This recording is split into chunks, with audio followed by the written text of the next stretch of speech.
Hi class, welcome to another lesson. Today what we're going to be talking about is 5.4 notes day 2, and that's on the sum and the difference of two cubes. If this sounds familiar, it's probably because you're remembering the difference of two squares. Remember what the difference of two squares is, just as a quick reminder. If you were to have x squared minus 9, you can factor that down into x minus 3 and x plus 3. So this would be our answer if we were to factor x squared minus 9. However, maybe you've been told this before, but there's no such thing as factoring the sum of two squares, x squared plus 9. This right here cannot be factored. So you can't make two different binomials and so on and so forth. That cannot be done. So we do have the difference of two squares, but there's no such thing as factoring the sum of two squares. In this lesson, what you're going to learn is that you can factor the sum and the difference of two cubes. So if you were to have a cubed number right here and a cubed number right here, you can factor that down. This time, instead of to two different binomials, that's what happened with the difference of two squares. You can factor it down into two different binomials. This one, you can factor it down into one binomial and one trinomial. The same thing with the difference of two cubes. You can factor that down into a binomial and a trinomial. If this is a cube number and this is a cube number and it's the difference, meaning that there's a subtraction sign in between the two, this is what our formula is. We're going to have an in-class discovery activity on why that is. But the same thing, if you have a cube number right here and a cube number right here with a positive, which means that's the sum of two cubes, this is going to be our formula. So one thing that we kind of have to get good at, and it's definitely a skill that you have to learn, is to recognize what a cubed number is. I think you guys are good at recognizing squared numbers. 1 squared is 1, 2 squared is 4, 3 squared is 9, then 16, 25, 36, 49, 64, 81, 100, 121, 144, so on and so forth. But we haven't dealt a whole lot with cubic numbers. So it might not be a bad idea to write this down on your paper. You certainly don't have to, but it might be a good idea. So what I encourage you to do is let's just write down maybe the first 10 cubic numbers. 1 cubed, 2 cubed, 3 cubed, 4 cubed, 5 cubed, 6 cubed, 7 cubed, 8 cubed, 9 cubed, and 10 cubed. So what a cube number is it's a number multiplied by itself 3 times. So 1 times 1 times 1 is just 1.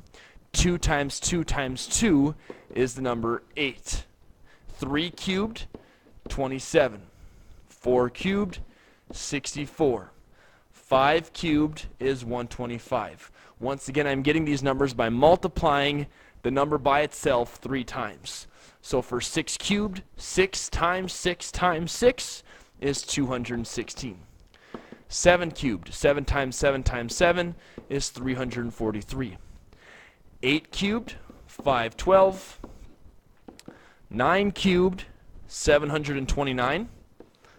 And then 10 cubed, 10 times 10 times 10 is 1,000.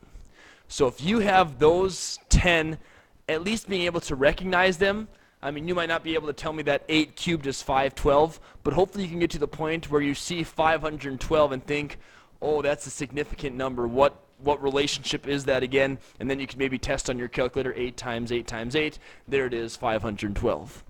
So try to take a good picture at this. Try to take a picture in your brain and save it somewhere so you can kind of remember this slide.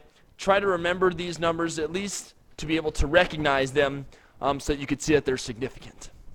All right, so with our first one here, we have x cubed plus 343.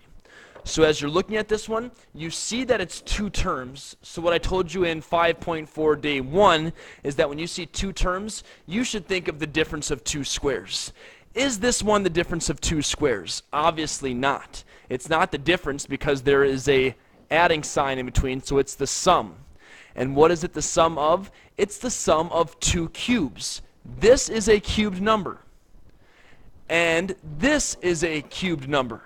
So it is the sum of two cubes. That's where that formula comes from. It is the sum of two cubes. So here's going to be our strategy for factoring this. I know that it's going to be factored into a binomial and a trinomial. So here's my binomial and here's my trinomial. This formula tells me that that's how it's going to be factored. Now, the most difficult part of this lesson, in my opinion, is recognizing what A and B are. A and B are obviously these letters right here. Once you have these, this lesson is really quite simple. So pay very close attention to how we get A and B. I always like to identify them off to the side, and that way they're there quite clearly and easily for me to see. So what A is, pay very close attention, class. A is the cubed root of this number. So I'm going to ask you, what is the cubed root of x cubed? Or another way of asking that is, what times itself 3 times is going to give you x cubed? What times what gives you x cubed? And the answer to that is x. X times x times x is x cubed. So the same way we get A is how we get B. B is the cubed root of this number. So ask yourself the question, what times what gives me 343? Or what is the cubed root of 343? And hopefully you saw on this slide, 343, that is 7. 7 times 7 times 7 is 343. So the cubed root of 343 is the number 7. So now you've successfully labeled what A and B are. Once you've done that, all you simply have to do is put it into this equation using substitution. Whenever you see an A, you're going to put in an X. Whenever you see a B, you're going to put in a 7. And then you just follow this formula. So my first one is A plus B. So A is X and B is 7. So it's X plus 7 for my first term. For my first binomial. My second quantity, which is a trinomial, is going to be A squared, and A is now X, so it's X squared, minus A times B. So minus A is X, and B is 7. X times 7. And then plus B squared. B is the number 7. So we have 7 squared. Don't leave your answer like this. This is as far as the formula can take us. But now let's just simplify our work. We have X plus 7. We can't simplify anything there. Multiplied by this trinomial, which is X squared. Now minus X times 7. We're oftentimes used to seeing the coefficient in front of the variable. So let's do that. So minus 7x plus 7 squared, which we all know is 49. So now this, class, is our answer. X squared, x plus 7 times the quantity x squared minus 7x plus 49. If we see a binomial of x cubed plus 343, we recognize that it is the sum of two cubes. We can factor it down into this. If you want to check your work, which you are certainly welcome to do that, I encourage it, all you would have to do is multiply these two together. Once you multiply them together, you're going to get right back to x cubed plus 343 if you did it correctly. Let's try number 2. Number 2, 8x cubed minus 27. You see two terms up here. This is a binomial. You have x cubed, you have 8x cubed, and you have a negative 27. What you should first think of when you see two terms is you should think to yourself, is this the difference of two squares? You see that there's a subtraction sign, so that means it's the difference. Is it the difference of two squares, though? Is 27 a squared number? Hopefully you say no, 27 is not a squared number. Is 8 a squared number? You say no, it is not.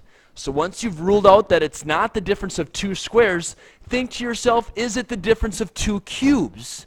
And hopefully your answer to that question is yes. It is the difference of two cubes. So that means that this formula comes into play. Just like the sum of two cubes, the first thing you should do is off to the side, what is A and what is B? A is the cubed root of this number.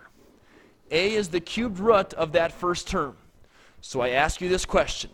What times what times what gives 8x cubed? Well, if you kind of think of it this way, what times what gives x cubed?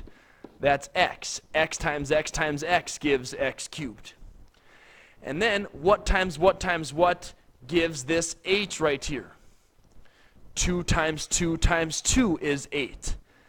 So what is the cubed root of 8x cubed? It would be 2x. 2x times 2x times 2x is 8x cubed. So you've identified what A is. What is B? Now class, don't worry about this negative 27. B is the cubed root of this term. The reason why we don't care about this negative sign right here is because the negative signs are already built into your equation, or not just your negative signs, but your negative and positive signs. So we don't need to worry about whether B is positive or negative. We just always pay attention to this sign, and this sign in our equation. So don't worry about the negative and positive signs when finding the value of B. So we're just asking ourselves the question, what times what is 27? And that number is 3. 3 multiplied by 3 multiplied by 3 is 27. Now that we've identified what A and B are, we simply use this information and put it into this trinomial and put it into this binomial. So we have 8x cubed minus 27. I'm going to make a binomial and a trinomial, and then just put in the information. My binomial is A minus B. So A is 2x, we're using substitution here, and we have minus B. So it'd be minus whatever B is, which B is 3. So we're good there. All right. Now we have this trinomial, and class, pay very close attention to this part because this is where a lot of people make mistakes. A squared. A is 2x. And then it's 2x squared. And some people just leave it like this. And they are very, very wrong. So the reason for that is it's because it's the quantity 2x squared. There's a big difference here between 2x squared and 2x quantity squared. 2x quantity squared is the same thing as 2x times 2x, which is 4x squared. You see the difference between these two? Very, very big difference. This is incorrect. This is correct. So I first want you to write it like this. It's the 2x, the quantity squared. Our next part in our equation is plus A times B. So A times B is 2x multiplied by 3 plus B squared. And B is the number 3, so it is 3 squared. Now all we have to do is simplify this. Our binomial doesn't need to be simplified at all. We still have 2x minus 3. Our trinomial, like I said, 2x, that quantity squared is the same thing as 4x squared because it is 2x times 2x, which equals 4x squared. Plus 2x times 3. 2x times 3 is 6x plus 3 squared, which is 9. This, class, is your answer. That's what I expect from you on a test. If you'd like to, check your work by multiplying this binomial times this trinomial. If you multiply those two together, you will get 8x cubed minus 27 if you've done it correctly. Alrighty, number 3. Why don't you guys try this one on your own, pause the video, give her a shot, and then you can check your work with mine at the end. Alright, you see that this is the sum of two cubes. So if that's the case, you're going to have a binomial and a trinomial, and you're going to use this formula. Make sure when you're doing your Excel math that you pay very close attention if it's the sum of two cubes or the difference of two cubes, because the formulas are very, very similar. However, they are very, very different. So make sure that you pay very close attention which formula you're going to use. This is the sum of two cubes, so we're using this formula. Identify what a and b are. A is the cubed root of 125x cubed, which is 5x. B is the cubed root of 64, so b is the number 4.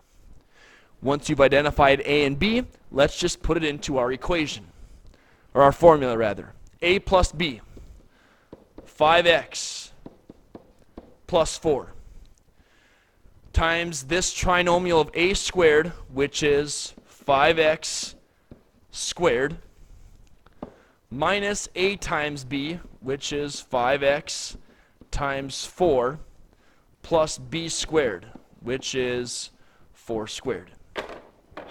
Let's simplify this one step further. 5x plus 4 is our first binomial. Our trinomial, 5x times 5x, is 25x squared, minus 5x times 4, which is minus 20x, plus 4 squared, which is 16. And there is our answer for number 3. 5x plus 4 for the binomial, 25x squared minus 20x plus 16 for the trinomial. Last one. Very, very similar to the other ones. It's maybe one step higher in difficulty. Remember what I talked about whenever we factor, what's the very first thing that we think of? The absolute very first thing is we think, can I take out a GCF? Can I take out a greatest common factor? Here's two terms.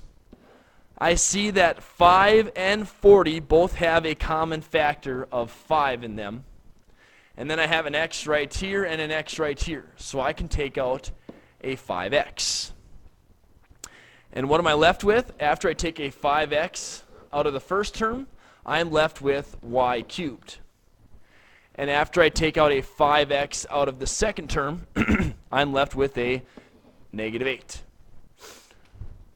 So now I have this binomial of y cubed minus 8. That binomial is the difference of two cubes. Y cubed is a perfect cubed, and 8 is a perfect cube. So let's label what a and what b are in using this difference of two cubes equation. A is the cubed root of this first term, y cubed. So what times what times what gives y cubed? Y times y times y does. So a is the letter y. B, what times what gives 8? The cubed root of 8 is 2. So b is the number 2. And now we simply put it into our formula. So we're still going to have 5x here on the outside. Here's a binomial, and here's a trinomial. The binomial is a minus b, which is y minus 2. The trinomial is a squared, which is y times y, or y squared, plus the second term of the trinomial, which is a times b, and y times 2 is the same thing as 2y. A times b is y times 2, y times 2 is 2y. Plus the third term in the binomial, which is b squared. And b squared is 2 squared. 2 times 2 is 4. So here is your answer for the last one, number 4. I hope that makes sense. Just to prepare you on your Excel math, one thing you're going to see quite often, I believe, in this objective is taking out a GCF first and then factoring by using the sum or the difference of two cubes. So you have this one objective, objective 49. Pay very close attention when there's two terms. Take out a GCF first and then factor using those formulas. You're going to have your notes out because I don't think you're going to memorize these formulas in a matter of 1 or 2 days. So make sure that you have your notes out in front of you. I also have a worksheet for you as you're going to do tomorrow in class. It's going to have a little bit of everything on it. It's going to have factoring trinomials, factoring binomials by using the difference of two squares, and factoring binomials by using the sum and difference of two cubes. as well as factoring for terms. We do that by using factoring by grouping. So it's got a little bit of everything on it. And this concludes our lessons for the first half of Chapter 5. You're going to be getting a review on this, which is going to prepare you for the test. So I would definitely encourage you to do that, and then you will have your test shortly after. So let me know if you have any questions on this lesson or any of the content that we've had in this whole chapter.